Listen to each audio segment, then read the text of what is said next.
Nehemías capítulo 6. Ya vimos una pequeña aplicación con respecto a este versículo, estos versículos, el capítulo 6. Nehemías capítulo 6. Vamos a participar todos de alguna manera en esta lectura. Comienzo leyendo el versículo 1. Ustedes, Uriel, el 2, y vamos así, un versículo cada quien. Nehemías capítulo 6, versículos del 1 al 16. Comienzo diciendo: Sanballat, Tobías, Gesem el árabe y el resto de nuestros enemigos se enteraron de que yo había reconstruido la muralla y de que se habían cerrado las brechas, aunque todavía no se habían puesto las puertas en su sitio. Así que Sanballat y Gesem enviaron un mensaje pidiéndome que me encontrara con ellos en una de las aldeas de la llanura de Ono. Pero me di cuenta de que ellos tramaban hacerme daño. Y les envié mensajeros diciendo: yo hago una grande obra y no puedo ir, porque cesaría la obra dejándola yo para ir a vosotros. Me enviaron a mí con el mismo asunto hasta 4 veces, y yo le respondí de la misma manera. Entonces Sanballat envió a su criado para decirme lo mismo por 5ª vez, con una carta abierta en su mano. Que decía: circuló un rumor entre las naciones vecinas y Gesem me asegura que es cierto y que tú y los judíos piensan rebelarse y que por eso reconstruyen la muralla. Según sus informes, tú te propones ser el rey. También informan que has nombrado profetas en Jerusalén para que proclamen acerca de ti: atención, hay un rey en Judá. Puedes elegir la seguridad de este informe. Puedes tener la seguridad de que este informe llegará a oídos del rey, de modo que sugiero que vengas a hablar conmigo del asunto.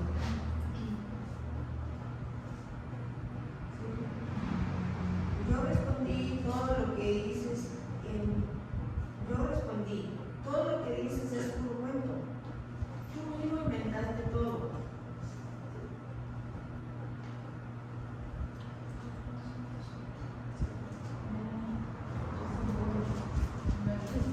Solo trataban de intimidarnos, creían que podían desalentarnos y detener la obra, de modo que seguí con el trabajo más decidido que nunca.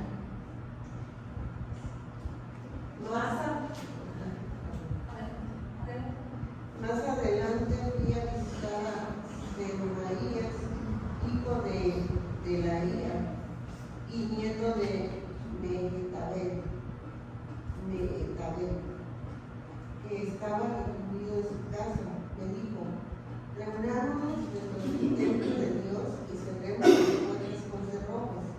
Tus enemigos vienen a matarte esta noche. Pero yo respondí: ¿acaso debería una persona en mi posición huir del peligro? ¿Acaso debería alguien en mi posición entrar al templo para salvar su vida? No lo haré. Me di cuenta de que Dios no le había hablado, sino que decía esa profecía contra mí, porque Tobías y Sanballat no lo habían contratado. Ellos esperaban intimidarme y hacerme pecar. De esa forma podrían acusarme y desacreditarme.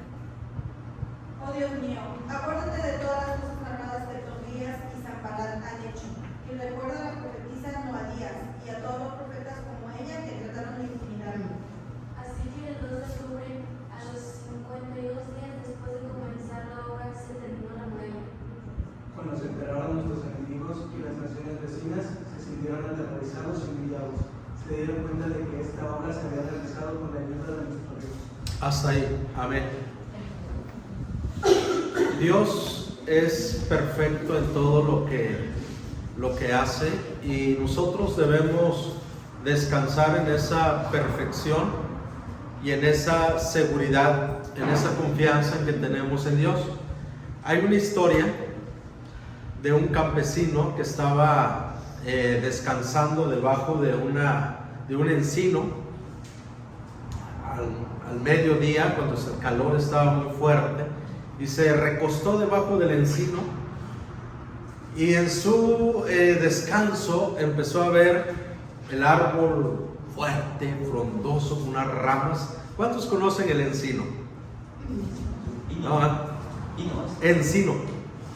Es un árbol muy fuerte, grande, de donde se producen las bellotas. ¿Sí conocen las bellotas? Los que han visto la película de la ardillita, esa es una bellota.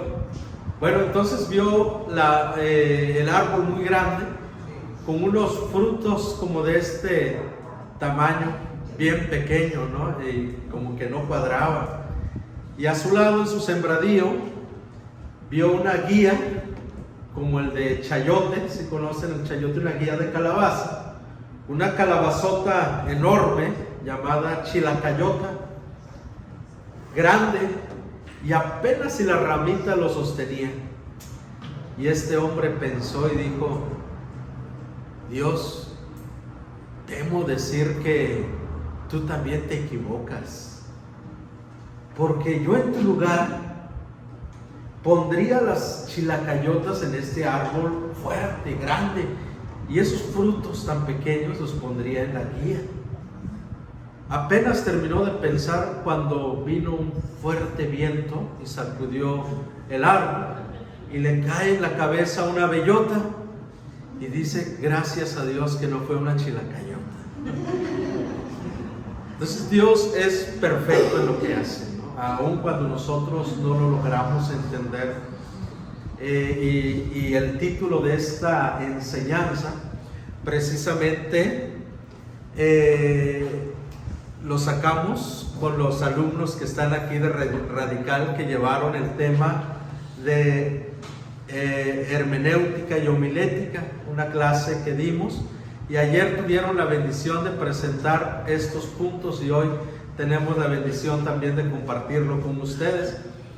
Esta enseñanza se titula No todo es miel sobre hojuelas, ¿no? Eso es como un refrán en nuestro país, no sé si en otro país también lo dice. ¿Alguien sabe cuándo ocupamos este término? ¿O qué queremos decir cuando decimos no todo es miel sobre hojuelas? No todo es fácil. Cuando las cosas no salen como lo pensamos. ¿En qué o a qué les suena? ¿A qué aplicación pudieran darle ustedes a esta frase? No todo es miel sobre hojuelas. Cuando parece que todo está bien, está perfecto. Cuando parece que todo está bien. De este lado, ¿a qué les suena? Así en sus propias palabras. Que no todo, en ocasiones vemos que las cosas pueden ser fáciles, que la vida puede ser, por ejemplo, dices tú: me voy a casar, voy a hacer esto, voy a hacer lo otro, ¿no? Y uno idealiza, en ocasiones visualiza las cosas así como que maravillosamente, o inclusive en un trabajo, ¿no? Voy a trabajar, y cuando te das cuenta la realidad, o sea, también hay situaciones difíciles que se presentan y dicen: no todo era maravilloso, ¿no? También había situaciones malas o situaciones que nos hicieron trastabillar, ¿no? Entonces eso es, no todo es miel sobre hojuelas. Así es, muy acertada su opinión. Efectivamente que no todo es fácil, no todo es maravilloso, ¿no? De repente nosotros vemos grandes construcciones, veíamos hace 8 días, de repente vemos iglesias con una organización, con salones, con una estructura muy bonita, y dice uno: ay, mira qué bonito, yo quisiera estar aquí. Pero sabes todo lo que costó, sabes cuánto sufrimiento hay detrás de todo esto, De repente vemos a alguien decir, ay, qué bonito trabajo tienes, pero ¿sabes todo lo que ha costado tener ese trabajo, ese negocio, ese patrimonio, esa familia? Ha costado. Y esto es lo que vemos aquí con Nehemías. Había terminado una obra maravillosa, kilómetros de distancia, con una anchura, según los arqueólogos y los que han estudiado esto, de 6 metros de ancho, porque podían pasar 2 carretas, 6 metros de ancho, una altura enorme. No era fácil, no todo era miel sobre hojuelas. Sus enemigos se sorprendían al ver la obra que él había terminado en tan solo 52 días. Es por eso que hoy vamos a ver cuáles fueron las oposiciones que Nehemías tuvo, cómo las enfrentó y cuál fue el resultado de su fe y de su confianza en Dios. Estas 3 cosas lo encontramos en este capítulo 6. Las luchas que él enfrentó, cómo las enfrentó y cuál fue el resultado de su perseverancia. Y lo mismo con nosotros. ¿Qué luchas estamos enfrentando? ¿Qué luchas tú como persona estás enfrentando? ¿Cómo las vas a enfrentar? ¿Con qué herramientas las vas a enfrentar? ¿Y cuál será el resultado de tu confianza y de tu fe en Dios, si es que no desmayas? Muy bien, vamos a ver el primer punto, por favor, Oli. Argucias del enemigo. Este término, no sé cuántos de ustedes están familiarizados con esta palabra argucia. Significa sutileza, significa argumento falso presentado con agudeza. Eso es. Y esta argucia fue lo que la serpiente ocupó cuando platicó con él. Fue un argumento con mucha agudeza, un argumento con mucha sutileza, con que Dios os ha dicho que no deben de comer ningún árbol del huerto. Y Eva le responde, no, Dios no dijo eso, dijo que pudiéramos comer de todo, menos es de este árbol.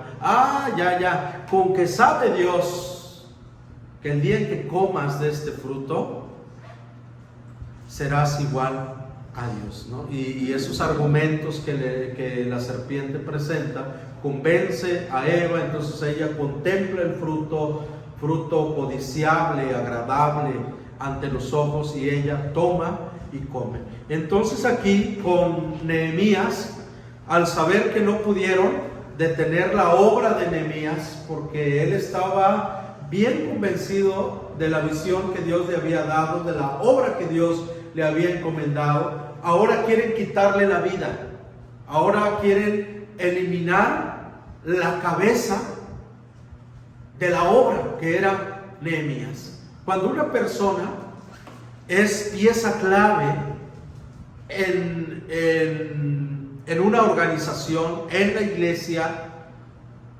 eso hace temblar al enemigo, y lo que va a pretender es quitar la cabeza, ¿no? La palabra de Dios dice, una promesa que Dios le da al pueblo de Israel es, y te tendré por cabeza y no por cola.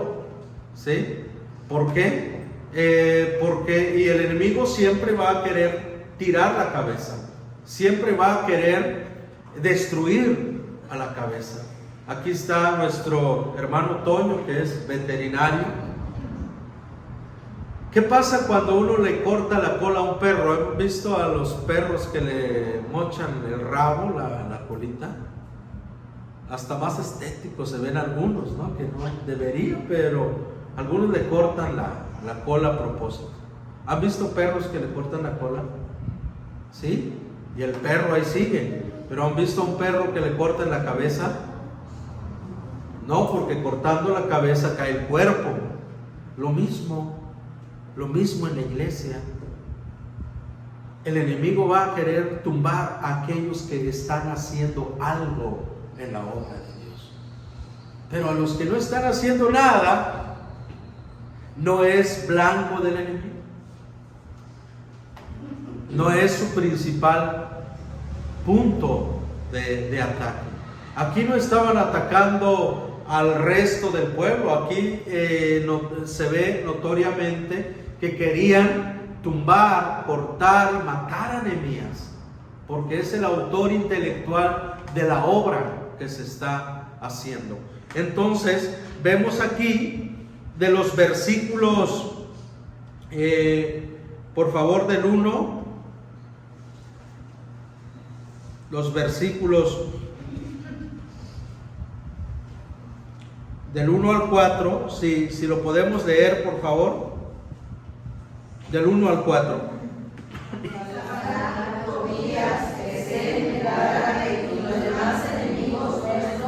Descubrieron que yo había terminado la reconstrucción de la muralla y que no quedaba ninguna brecha, a pesar de que todavía no habíamos levantado las puertas en sus respectivos lugares. Así que Sanballat y Gesem enviaron un mensajero pidiéndome que me encontrara con ellos en una de las aldeas de la llanura de Ono. Pero me di cuenta de que ellos tramaban hacerle daño, de modo que le respondí con el siguiente mensaje: estoy ocupado en una gran tarea, así que no puedo ir. ¿Por qué habría de dejar el trabajo para ir a encontrarme con ustedes? 4 veces me enviaron el mismo mensaje y cada vez le respondí lo mismo. La quinta vez, hasta ahí está bien, muy bien. Ya sé que se picaron con la lectura, pero muy bien. Aquí la primera argucia del enemigo, su primera argucia es el engaño. El engaño, y es lo que él ha utilizado desde el principio. El engaño. ¿Qué es el engaño?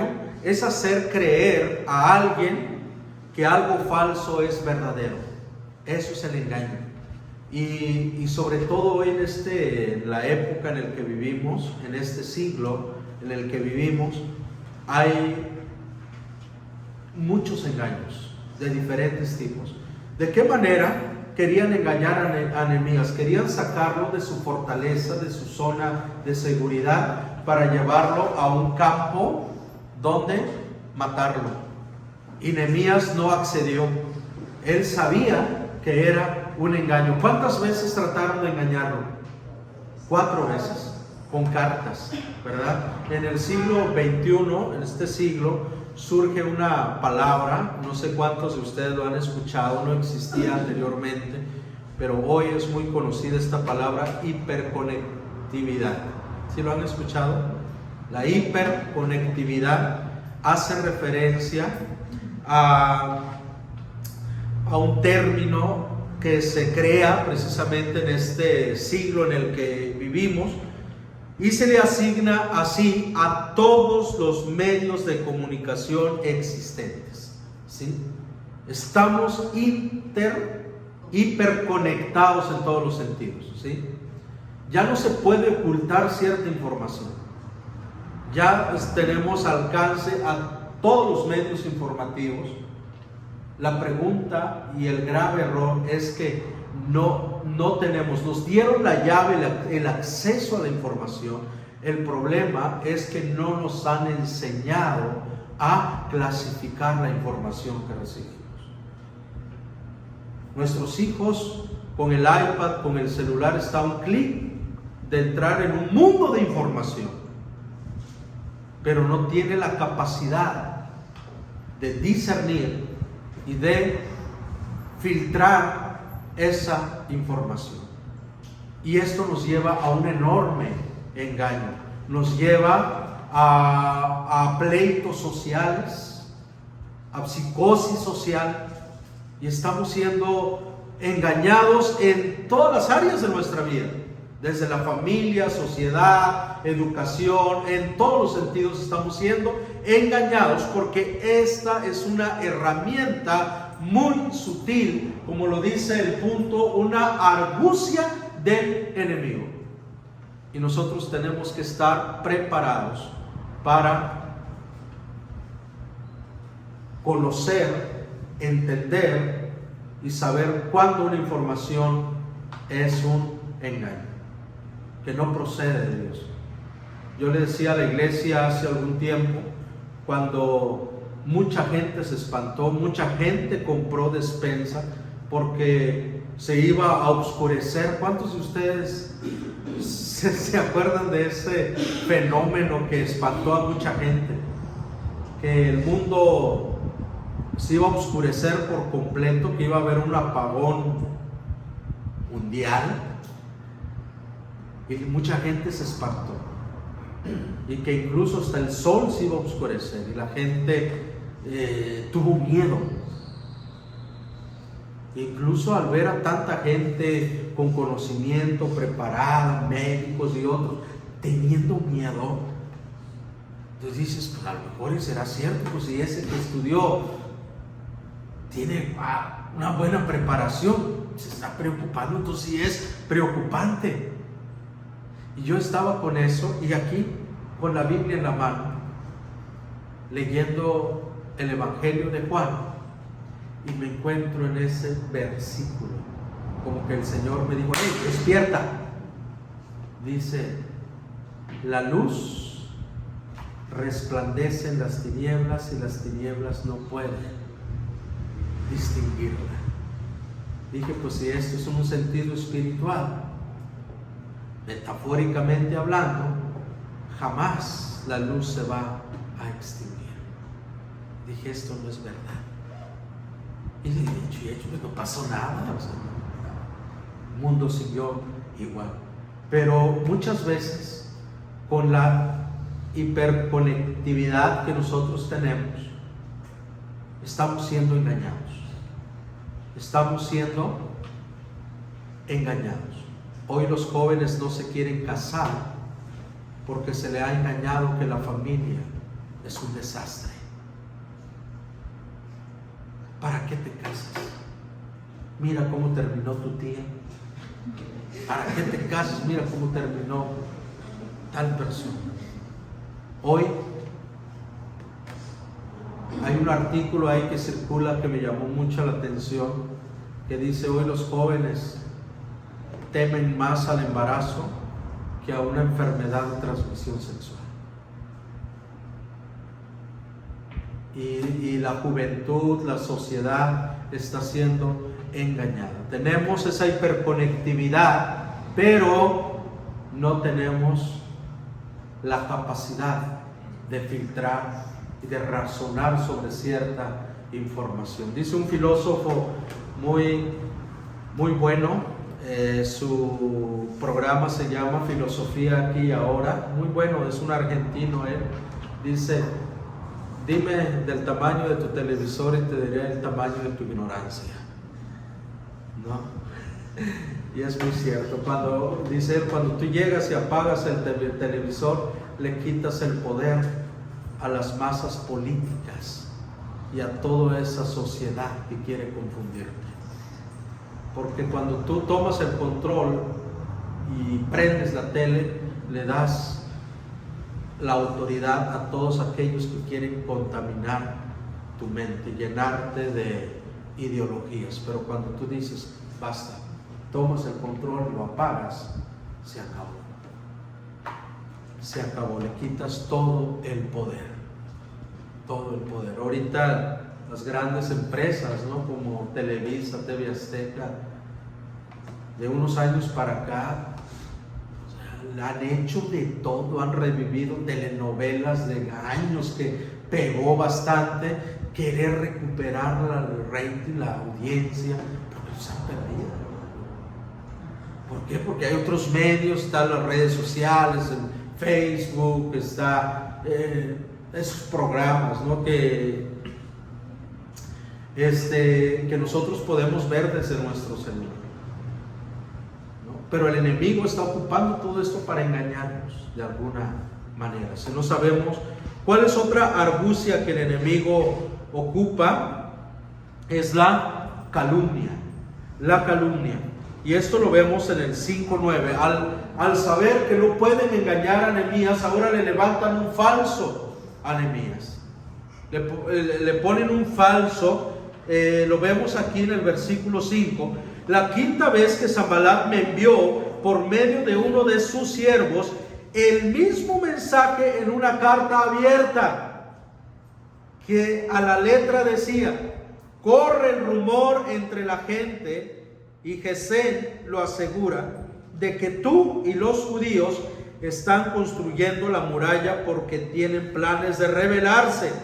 Según tal rumor, tú pretendes ser su rey y has nombrado profetas para que te proclamen rey en Jerusalén y se declare: tenemos rey en Judá. Por eso ven y hablemos de este asunto antes de que todo esto llegue a oídos del rey. Ahora el enemigo, no conforme, no pudiendo engañar a Nehemías, ahora recurre a la calumnia.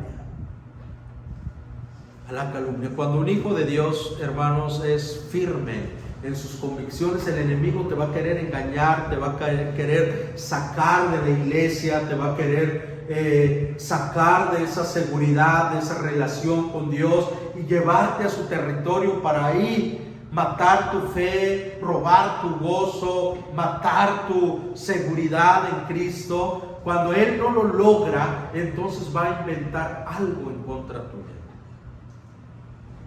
Entonces va a sembrar algo contra ti, contra tu familia, con tal de perjudicarte. Y Nehemías, esto es lo que él experimenta, es lo que él vive. Ahora, él sabiendo que no lo pudieron engañar, ahora calumnian contra él diciendo: tú pretendes rebelarte contra el rey, tú pretendes ser rey, por eso estás haciendo todo esto. Hoy en nuestros días hay estereotipos, y con la globalización, me acuerdo cuando empezó a circular este término globalización, yo creo que todos lo entendemos, ¿verdad? La globalización. México es un país globalizado. Hay países que todavía no abren esas fronteras y no quieren ser globalizados. Pero nosotros somos un país globalizado en todos los sentidos. En todos los sentidos. Y en nuestro país, la forma en cómo el enemigo nos calumnia es con los estereotipos de nuestra sociedad, diciéndote que si tú no usas cierta ropa, si tú no haces lo que la mayoría está haciendo, entonces no vales, entonces no eres importante. La moda, el tipo de música, tus creencias y una serie de cosas que son los estereotipos de nuestra sociedad, lo que nos dan el valor. Si tú tienes esto, si tú haces esto, si piensas de esta manera, entonces formas parte de esta sociedad. Y si tú piensas todo lo contrario, entonces no eres parte de la sociedad. Y vivimos en un mundo que quiere calumniarnos, levantar una falsa identidad en nosotros. ¿Cuánta falta hace que como cristianos, hermanos, reflexionemos? Aprendamos a ser críticos y no recibir toda esa masa de información que vemos, que escuchamos, que leemos. Hace mucho tiempo existió un gran filósofo, a diferencia de Platón, era Diógenes el Cínico. Diógenes el Cínico era un hombre que iba en contra de todos los estereotipos sociales. Él era, podríamos decir, el pensador o el filósofo de los pobres, y Platón pues era de los ricos. Entonces Diógenes buscaba siempre, él creía, tenía una forma muy particular de pensar que la felicidad está en la simpleza de la vida. Eso era su forma, su ideología, que la felicidad está en la simpleza de la vida. Sinceramente no sé cuánto esto influyó en el pensamiento de San Francisco de Asís, ¿no? Que renunció a todo bien material porque él creía eso también, ¿no? Por eso el Papa se le llama, su nombre no es Francisco, es de la corriente de los franciscanos, de la austeridad. Ellos están en contra de todo bien material.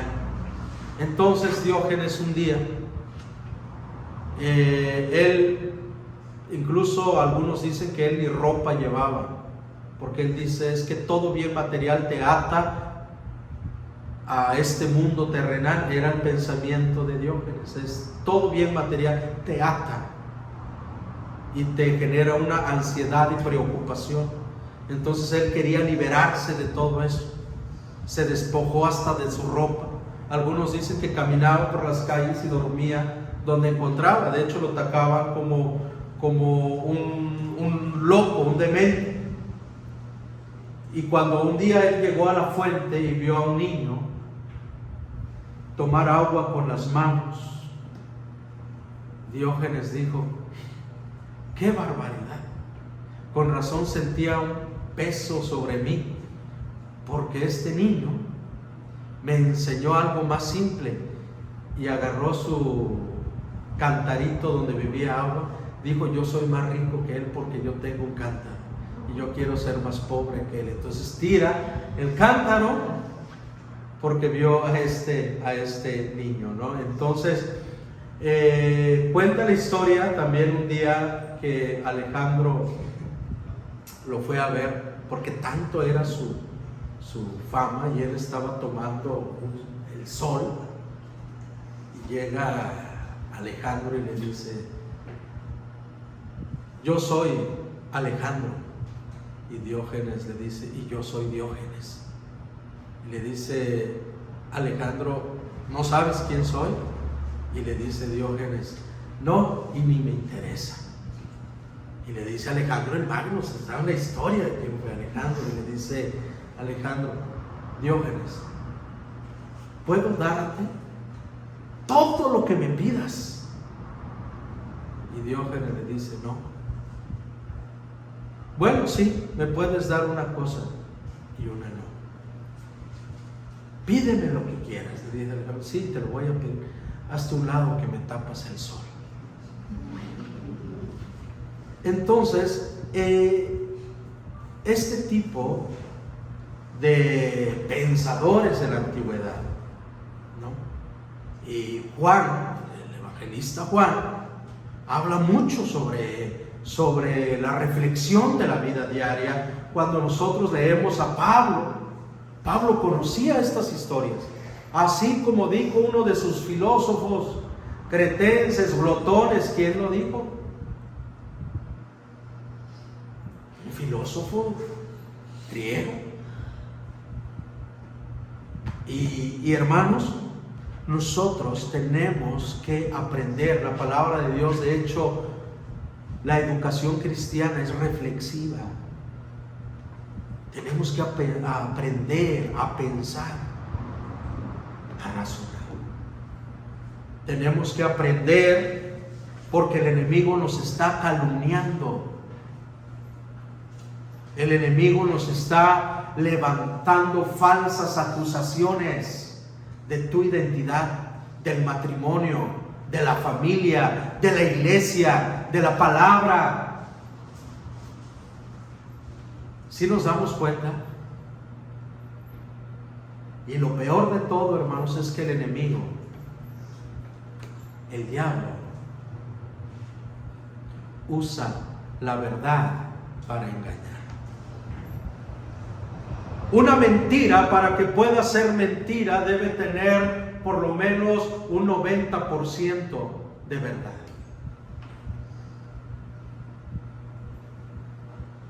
¿Sí sabían eso? Que para que una mentira pueda ser creíble, tiene que tener un 90% de verdad. Vamos a poner un ejemplo. Si yo les digo, disculpen hermanos, llegamos un poquito tarde, lo que pasa es que me encontré ahí al Chavo del 8 y nos entretuvimos viendo un show que estaba haciendo aquí en la entrada de Costa Rica.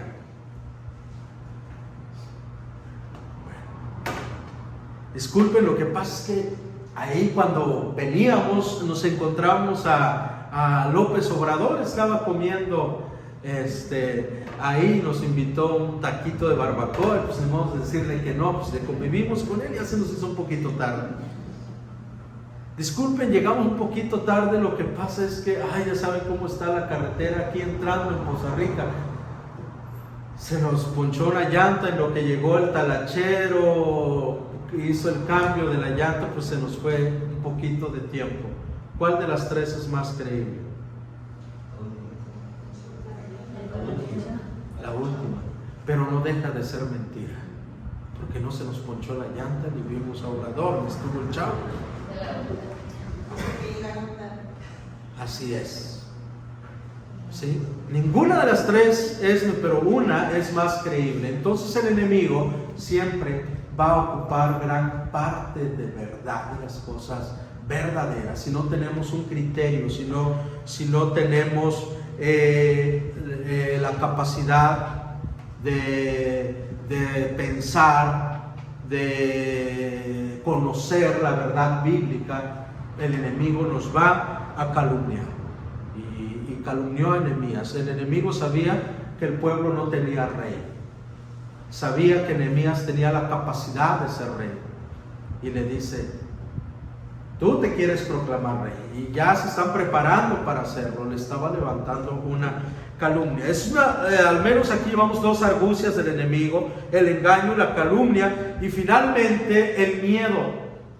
Versículo 10, lo leemos por favor juntos. Esa noche fui a visitar a Semaías, hijo de Delaía y nieto de Benjamín, que estaba recluido en su casa. Me dijo, reunámonos dentro del templo de Dios y cerremos las puertas con cerrojos. Tus enemigos vienen a matarte esta noche. Muy bien, fíjense cómo ahora, al no poder, el enemigo está botando los recursos aquí, ahora le mete miedo. Le dice, ¿sabes qué? Mira, Nehemías, yo lo escuché. Y fíjense, se lo dijo una persona, dizque de confianza, dizque amigo de él. Le dice, ¿sabes qué? Mejor vámonos al templo, ahí nos vamos a refugiar. ¿Y saben por qué Nehemías no se quiso meter en el templo? Porque no le era permitido entrar. Ese lugar únicamente era para los levitas y sacerdotes. Según la ley, a él no le era permitido entrar ahí. Y este hombre lo engaña, le dice, escóndete de ahí, vamos a meternos ahí. Y eso de alguna manera lo iba a llevar a la muerte. Y Nehemías dice, pero yo le respondí, yo no soy de los que huyen. Los hombres como yo no corren a esconderse en el templo para salvar la vida. No me esconderé. Y es que me di cuenta de que Dios no lo había enviado, sino que se las daba de profeta, porque Sanballat y Tobías lo habían sobornado. En efecto, le habían pagado para intimidarme y hacerme pecar, siguiendo su consejo. Por eso dice Nehemías que lo querían hacer pecar, porque a él no le era permitido entrar en ese lugar. Según las leyes del Antiguo Testamento, de este modo podrían hablar mal de mí y desprestigiarme, dice Nehemías. Muy bien. Entonces, las argucias del enemigo siempre va a ser el engaño, la calumnia, el miedo. Es la parte, es lo que el diablo usa para intimidar a la iglesia, para intimidar a los que creemos en Dios. Pero ¿cómo enfrentó Nehemías estas argucias? Lo vemos en los versículos 11 al 14. Dice: pero yo le respondí, yo no soy de los que huyen. Los hombres como yo no corren a esconderse en el templo para salvar la vida. No me esconderé. Y es que me di cuenta de que Dios no lo había enviado. Afrontando las argucias con sabiduría. Con sabiduría. En el libro de Proverbios encontramos dos clases de hombres. Y así lo maneja el libro de Proverbios: el necio o el insensato y el sabio. Así lo maneja: necio, sabio, o insensato o sabio. Y la sabiduría no tiene que ver con el conocimiento sobre la ciencia. El hecho de que tu hijo esté en el cuadro de honor, tu hija esté en el cuadro de honor y que lleva puros dieces y que sale con calificaciones honoríficas, no significa que va a ser un excelente ciudadano. De hecho, los que más daños hacen a la sociedad es la gente más preparada. ¿Creen que cualquier persona puede crear una bomba? Los terroristas que han matado cientos de personas, ¿creen que es uno que llegó, que no entró a clases de química y que reprobó y a panzazos pasó la materia?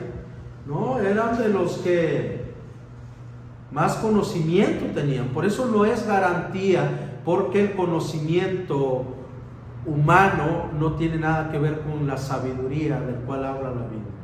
Por eso dice Proverbios: el principio de la sabiduría es el temor a Jehová. ¿Se acuerdan qué le pidió Salomón a Dios cuando se le presentó? ¿Mande? Sabiduría. ¿Creen que pidió lo correcto?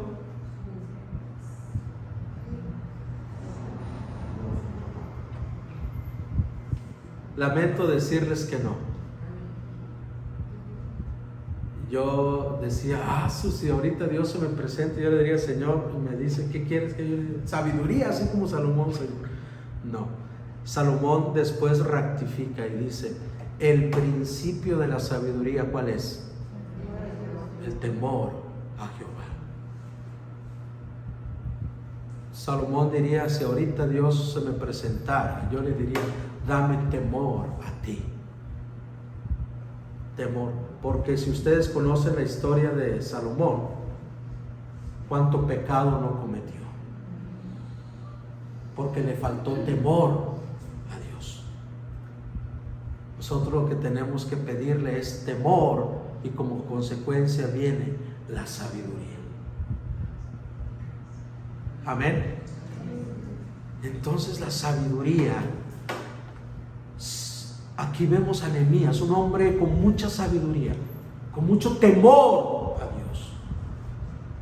Tenía temor, respeto a Dios, y lo vemos en constante comunión con Dios. Por eso es que pudo él enfrentar las argucias del enemigo, porque la sabiduría, el temor a Dios le daba sabiduría, el temor a Dios le daba discernimiento. Dice: porque yo me di cuenta de que no provenía de parte de Dios, y él discernía de dónde provenían los ataques y cuál era la intención de esos ataques.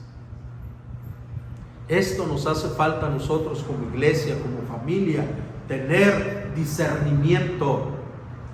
¿Quién nos da el discernimiento? El Espíritu Santo. El Espíritu Santo. Y también algo que vemos es confianza en Dios, pero más que confianza, yo le agregaría otra palabra aquí: conocimiento en la palabra de Dios. ¿Por qué? Porque Nehemías Si él no conociera la ley, si él no conociera la palabra de Dios, él hubiera aceptado la invitación de entrar en el templo sabiendo que eso no estaba bien. Si él no entró precisamente porque conocía, tenía el conocimiento en la palabra de Dios. Cuando nosotros, hermanos, tenemos conocimiento en la palabra de Dios, por muy bonito que se nos presente la escena, y Dios, a lo mejor esto sí proviene de Dios, no, pero la palabra, oye, pero esto va en contra de la palabra, entonces no lo es. Por muy bonito que se vea, es una argucia del enemigo. ¿Por qué caemos? Porque no tenemos conocimiento en la palabra de Dios. Y no sabemos si eso está bien o está mal. Conocimiento en la palabra de Dios. Y finalmente, cuando Nehemías enfrenta y vence las argucias del enemigo, hay un resultado. Hay un resultado y lo vemos en los versículos 15 al 16. Lo leemos juntos nuevamente. Amén. 1, 2, 3. Así que el 2 de octubre, a los 52 días después de comenzar la obra, se terminó la muralla. Cuando se enteraron nuestros enemigos y las naciones vecinas, se sintieron aterrorizados y humillados.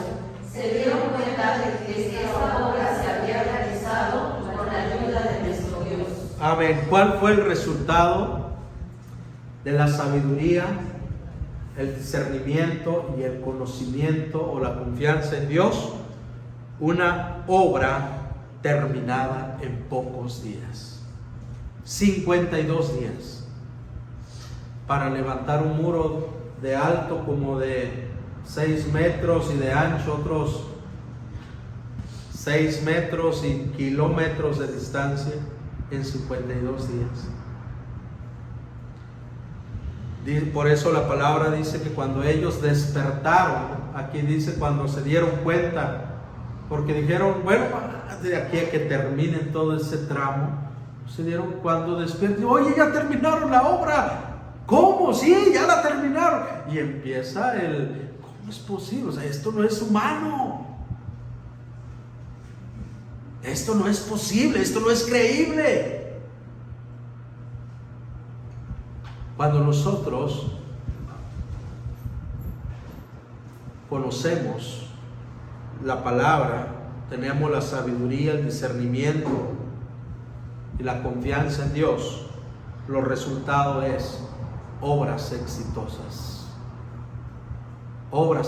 exitosas, proyectos concluidos.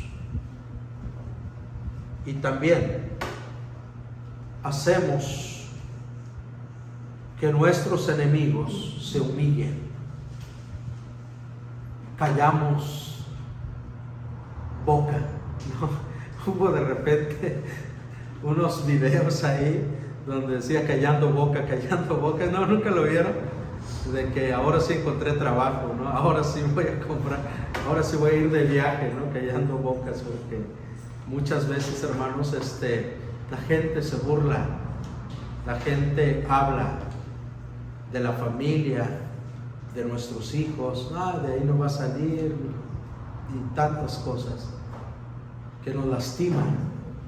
Pero cuando confiamos en Dios, nuestros enemigos son avergonzados, porque Él nos da el éxito, nos da la victoria. Y dice la palabra de Dios literalmente, cuando todos nuestros enemigos se enteraron de esto, las naciones vecinas se sintieron humilladas. ¿Por qué se sintieron humilladas? Las naciones vecinas se sintieron humilladas. ¿Por qué? Porque no había una muralla tan fuerte y tan imponente como el que habían hecho ellos. No había otra. ¿Cómo es posible? Y mira nuestra pared y mira la de ellos. Y se sintieron avergonzados y humillados. Hermano, cuando nosotros tenemos la sabiduría, el discernimiento y el conocimiento de la palabra de Dios, la gente se va a sorprender de lo que vamos a hacer. Amén. Y lo más importante de todo esto es que Dios fue glorificado, pues reconocieron que ese trabajo se había hecho con la ayuda de nuestro Dios. Dios fue glorificado. Esta es la cereza de este asunto, que en todas nuestras obras Dios tiene que ser glorificado. Amén. Y finalmente, vamos a leer juntos Juan 16:33. Está en su pantalla. Dice: estas cosas os he hablado para que en mí tengáis paz. En el mundo tendréis aflicción, pero confiad, yo he vencido al mundo. No, ahora sí, como dicen en las redes sociales, dijera Juan, vamos a ponernos todo es miel sobre hojuelas. No, ¿cómo vamos a poner eso? Vamos a poner que en el mundo tendréis aflicción, pero recuerda que yo he vencido al mundo. Lo dijo Jesucristo, hermanos, que en esta vida van a haber luchas, dificultades, pero tenemos que confiar y recordar que Él ha vencido al mundo. Él ha vencido al mundo. Haciendo una recapitulación, no todo es miel sobre hojuelas. Vimos que en el pasaje de Nehemías 1 al 16, el enemigo usa argucias, que es el engaño, la calumnia y el miedo. Pero aprendemos de Nehemías cómo él afrontó esas argucias con sabiduría, con discernimiento y con la confianza y conocimiento en la palabra de Dios. Y como resultado de esa afrontación contra el enemigo, pudo terminar una obra en tan solo 52 días. Sus enemigos fueron humillados ante lo que él había hecho, y principalmente Dios fue glorificado en gran manera. Y yo les animo a que como iglesia, como familia, aprendamos de esto, aprendamos de Nehemías y tengamos esa plena confianza en Dios. Que Dios les bendiga.